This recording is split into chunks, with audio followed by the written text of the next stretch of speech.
Assalamualaikum warahmatullahi wabarakatuh. Berikut ini saya akan memaparkan tentang kesimpulan dan refleksi dari pemikiran Ki Hajar Dewantara, koneksi antar materi modul 1.1. Pendidikan dan pengajaran menurut Ki Hajar Dewantara. Menurut Ki Hajar Dewantara, pengajaran adalah bagian dari pendidikan. Pengajaran merupakan proses pendidikan dalam memberikan ilmu untuk cakapan hidup anak secara lahir dan batin. Sedangkan pendidikan memberi tuntunan terhadap segala kekuatan kodrat yang dimiliki anak agar ia mampu mencapai keselamatan dan kebahagiaan yang setinggi-tingginya, baik sebagai seorang manusia maupun sebagai anggota masyarakat. Pendidikan menciptakan ruang bagi murid untuk bertumbuh secara utuh agar mampu memuliakan dirinya dan orang lain.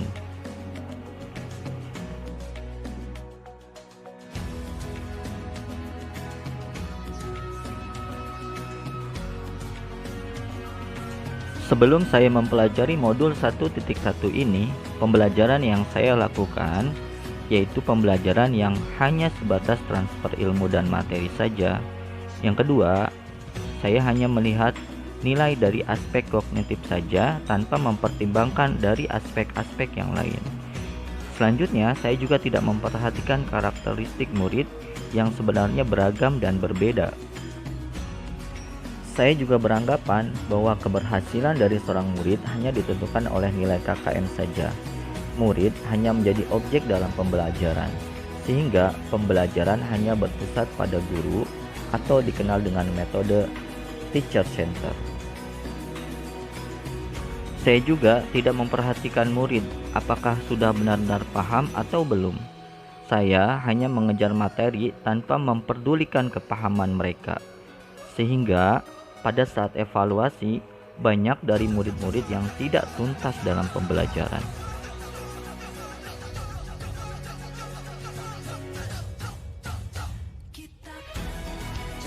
Setelah saya mempelajari modul 1.1 tentang pemikiran Ki Hajar Dewantara, saya menyadari bahwa apa yang saya lakukan selama ini adalah tidak tepat.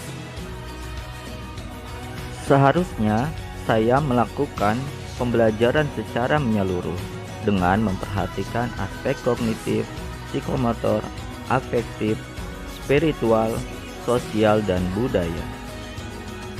Selanjutnya, murid harus sebagai subjek dalam pembelajaran yang diberikan kebebasan dalam berekspresi, berpendapat, dan berkreasi sesuai dengan minat dan bakatnya.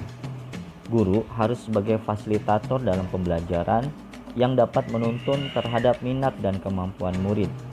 Dan guru juga harus ikhlas dan sabar dengan segala ketulusan hati dalam membimbing anak-anak.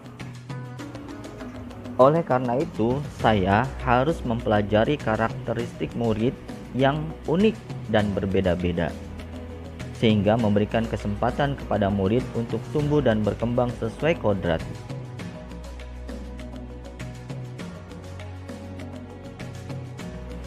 Yang dapat saya terapkan di kelas atau lingkungan sekolah saya adalah saya akan merancang pembelajaran yang sesuai dengan kebutuhan murid. Saya juga akan menerapkan pembelajaran di era abad 21 yang berpikir kritis, kreatif, komunikatif, dan kolaborasi. Saya juga akan memberikan pembelajaran yang menuntun sehingga anak mendapatkan kebahagiaan yang setinggi-tingginya.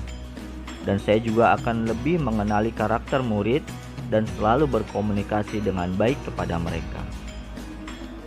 Semoga video ini dapat menginspirasi kita semua. Salam dan bahagia untuk kita semua. Wassalamualaikum warahmatullahi wabarakatuh.